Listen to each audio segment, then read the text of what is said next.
Everyone, आज फिर मैं आ गई हूँ आपके सामने एक मोटिवेशनल स्टोरी लेके। आज की जो स्टोरी है वो एक राज्य की कहानी है, जिस राज्य का राजा हर 5 साल बाद बदल जाता था और जो राजा पहले वाला होता था उसको एक जंगल में भेज दिया जाता था। तो उसका प्रचलन यही चला आ रहा था राज्य में कब कितने ही वर्षों से। तो 5 साल बाद कोई नया राजा चुना जाता था और पिछला राजा भेज दिया जाता था जंगल में एक घने जंगल में, जहाँ पर बहुत सारे जंगली जानवर थे और वो उस राजा को मारकर खा जाते थे। तो 5 साल उसको ऐश करने का ये दंड मिलता था। तो कोई भी राजा मतलब जल्दी जल्दी राजा बनने के लिए तैयार नहीं होता था, कोई भी व्यक्ति।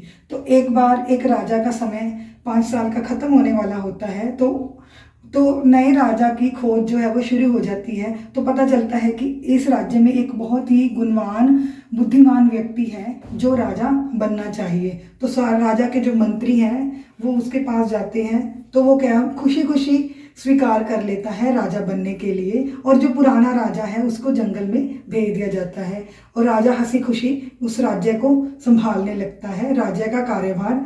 तो क्या करता है, वो योजना के साथ चलना शुरू कर देता है पहले ही दिन से। तो क्या करता है, कुछ ही दिनों बाद वो अपने मंत्रियों के साथ उस घने जंगल में जाता है जहाँ पर उसको 5 साल बाद भेजा जाना है। तो वो देखता है कि वहाँ पर बहुत सारे जो राजा थे पुराने, उनकी सबकी डेड बॉडीज कंकाल पड़े हुए हैं और जंगली जानवर, वहाँ पे घना जंगल है। तो अपने दिमाग में वो धीरे धीरे प्लानिंग करनी शुरू कर देता है कि क्या होगा, किस तरह से मुझे ये काम करना है।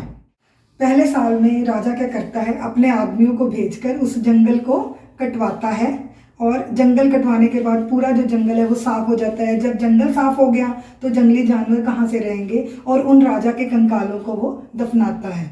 तो इस तरह से वो दूसरे साल में क्या करता है, वहाँ पे एग्रीकल्चर ग्रो करनी शुरू करता है, खेती करने के लिए लोगों को वहाँ भेजता है। जब खेती का काम शुरू हो गया तो मजदूर है जो वो रहने के लिए वहाँ पर जगह बनाने शुरू कर देते हैं, झोपड़ियाँ घर बनने शुरू हो जाते हैं। तो वो जो जंगल था चौथे साल तक आते आते एक बस्ती में तब्दील हो जाता है, बस्ती में बदल जाता है। तो वो राजा, उसके साथ साथ राजा अपने भविष्य के लिए भी प्लानिंग करता है। क्या करता है, वो पिछले जो राजा थे वो ऐशो आराम में अपना जीवन बिता रहे थे, उन्होंने अपने भविष्य के लिए कुछ भी नहीं बचा कर रखा था। तो वो राजा अपने एक आम जिंदगी जीता है और अपने भविष्य के लिए वो है बचाना शुरू कर देता है। तब 5वें साल तक आते होते वो पूरी तरह से रिलैक्स हो जाता है कि अब मुझे किसी बात की चिंता नहीं, जब वो मुझे इस जंगल में भेजा जाएगा तो मैं हंसी खुशी अपना जीवन बिता सकूंगा।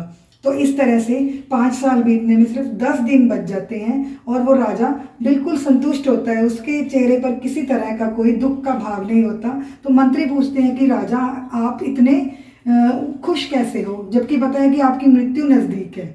तो वो कहता है कि ऐसा कुछ नहीं होगा, जो होना है वो होकर ही रहेगा। तो वो 5 साल पूरे हो जाते हैं, राजा को पूरी तरह से मतलब कि सजाकर हाथी पर बिठाकर उसकी सवारी पूरे शहर में निकाली जाती है और फिर उसको जंगल में छोड़ दिया जाता है।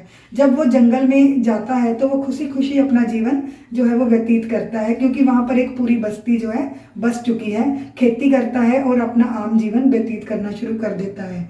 तो इस कहानी से दोस्तों हमें क्या सीखने को मिलता है कि हमें अपने भविष्य के लिए अगर कुछ करना है तो हमें पहले से ही उसके कदम उठाने पड़ेंगे, सोचना पड़ेगा कि 5 साल बाद हमने क्या करना है। अगर हम इस तरह से अपने जीवन को जिएंगे तो कभी भी जो हमारा समय है व्यर्थ नहीं होगा और अपने जीवन में हम असफल नहीं होंगे। तो इस तरह से एक गोल, एक प्लानिंग को लेकर हम जब चलते हैं तो पूरा जीवन हमारा खुशहाल हो जाता है।